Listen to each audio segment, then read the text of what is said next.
जय श्री राम दोस्तों। ये बोलेरो BS6, इसमें DF एरर 450 किलोमीटर लिखा हुआ रहा है।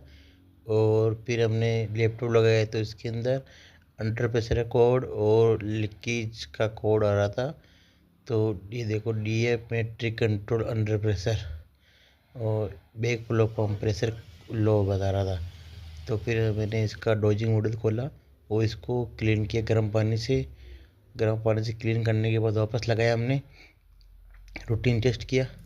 रूटीन टेस्ट के अंदर सक्सेसफुल बता रहा है और इसके अंदर कि हल्का सा लीक हो रहा था पाइप से। रूटीन टेस्ट सक्सेसफुल हो गया। सक्सेसफुल होने के बाद हमने गाड़ी रनिंग की।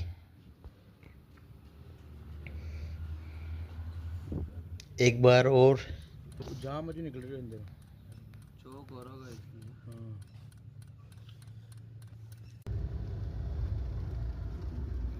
हमने गाड़ी रनिंग की। रनिंग करने के बाद गाड़ी में ऑटोमेटिक इसके अंदर बत्ती चली गई थी और सारे कोड ही हिल्ड में हो गए थे। इसके अंदर क्या यूरिया इंजेक्टर पुल चौक हो गया था, इसके कारण ये बत्ती आ रही थी। जय श्री राम।